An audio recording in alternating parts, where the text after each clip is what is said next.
कोकण माझा ब्रेकिंग ताज्या घडामोडींची वेगवान बातमी।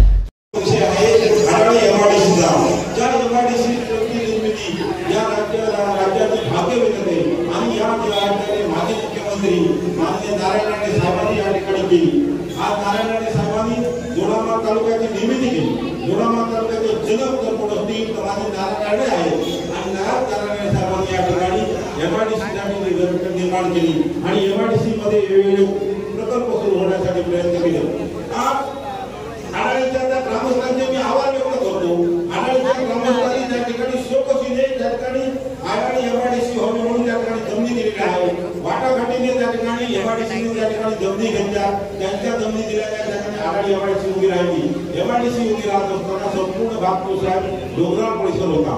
उंच उंच डोंगर होते, वेगवेगळे ठिकाणी होते आणि अशा डोंगराळ भागामध्ये एमआयडीसी निर्माण झाली। महाराष्ट्रामध्ये अशा कितीतरी एमआयडीसी आहे, प्रत्येक तालुक्याला एमआयडीसी आहे। अशा एमआयडीसी निर्माण करायचं काम त्यांनी केलं, परंतु एमआयडीसी मध्ये ज्या पायाभूत सुविधा पाहिजे, एखादा उद्योग जर आला पाहिजे, उद्योग घेण्यासाठी ज्या पायाभूत सुविधा पाहिजे त्या पायाभूत सुविधा कोणत्याही त्या ठिकाणी उपलब्ध नव्हत्या। त्या सुविधा उपलब्ध करण्यासाठी माननीय राज्याचे शालेय शिक्षण मंत्री, या राज्याचे उद्योग मंत्री उदय सामंत यांनी मोठ्या प्रमाणात निधी त्या ठिकाणी दिला। आम्ही 4 दिवसांपूर्वी त्या ठिकाणी प्रत्यक्ष पाहणी सुरुवात केली। त्या ठिकाणचे रस्ते होते, त्या ठिकाणी पाण्याची व्यवस्था होती, त्या ठिकाणी लाईटची व्यवस्था होती, यासाठी आवश्यक निधी त्या ठिकाणी उपलब्ध करून दिला। आज रस्ते झालेले आहे, लाईटची एमएसपीचं काम चालू आहे, पाण्याची सुविधा झालेली आहे। आता उद्योगपतीने त्या ठिकाणी नोंदणी सुरू केलेली आहे। उद्योगपतीने नोंदणी सुरू केल्यानंतर लाईटीची उपलब्ध झाल्याने त्या ठिकाणी उद्योग व्यवसाय सुरू होणार आहे। परंतु काल परवापर्यंत त्या गावचे सरपंच आहे गावकर, काल परत तुम्हाला माहिती असेल, पत्रकारांना किंवा कोणी माणसाला माहिती असेल की काल 2-3 वर्षांपूर्वी लोकांचा वाढदिवस होता।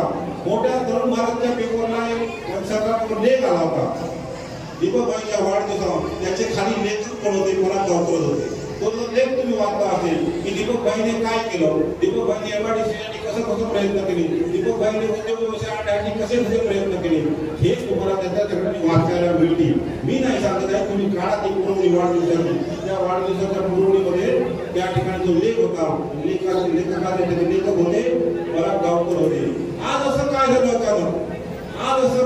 अचानक, तर ते एका विरोध पक्षाच्या व्यासपीठावर उपस्थित राहिले, जे सांगत होते की मला कोणत्याही पक्षाशी संबंध नाही, पक्ष राजकारण मी करत नाही, आणि ते एका पक्षाच्या व्यासपीठावर उपस्थित राहिले आणि बेसुर असे आरोप त्या ठिकाणी आमच्या केसरकर करायला लागले।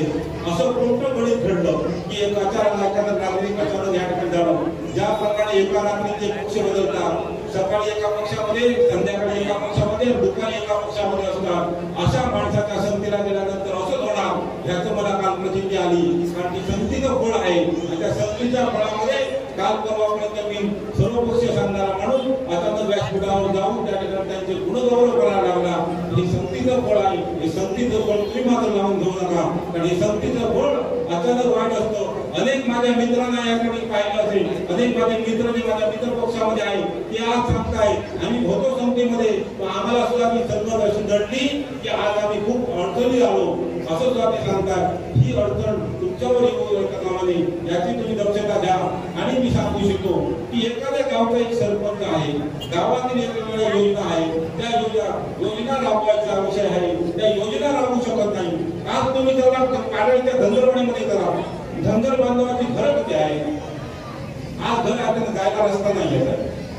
आज तुम्ही जाऊन पाहा ना की कालच धनगरी समाज बांधव त्या ठिकाणी आले होते, आज त्यांना जाण्यासाठी रस्ता नाही। आज ते रस्ता बनवू शकत नाही 25 घरासाठी। आढळच्या ग्रामपंचायतीला दीपकभाईने निधी दिल्यानंतर ग्रामपंचायतीचं तुम्ही बघा अजून काम पूर्ण आहे, 2 वर्ष झाली काम पूर्ण आहे आणि गावातली कामं तुम्ही करू शकत नाही। जगाचं तुम्ही सांगता, जगाबद्दल तुम्ही बोलता, ठीक आहे तुम्ही आढळचे ग्रामस्थ आहात, तुम्ही जमीन दिलेली आहे इथपर्यंत ठीक आहे, परंतु ज्यावेळी एमआयडीसीची जमीन होती त्यावेळी ती सरकारची जमीन होती आणि त्यावेळी दोडामार्ग तालुक्याची एमआयडीसी आली आणि उद्योग व्यवसाय आले पाहिजे, लोकांना रोजगार निर्माण झाला पाहिजे, याबद्दल कुठेही आमच्या मनामध्ये दुमत नाही।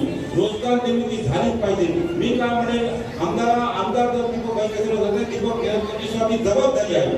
आम्ही जबाबदारी झटकत नाही. आमचं ते काम नाही म्हणून आम्ही त्या ठिकाणी सांगत नाही. आमचं पण काम आहे, आमची पण जबाबदारी आहे. युवा वर्गाला रोजगार देण्याची आमची जबाबदारी आहे आणि ही जबाबदारी माझे दीपक केसरी असतील, या राज्याचे पालकमंत्री सिंधुदुर्ग जिल्ह्याचे पालकमंत्री रवींद्र चव्हाण साहेब असतील, माझे नारायण राणे साहेब असतील, या ठिकाणी समर्थपणे त्या ठिकाणी पार पडत आहे. आणि ही पार पडत असताना सत्याच्या माध्यमातूनच हे विषय होणार आहे हे स्पष्ट शब्दात सांगतो.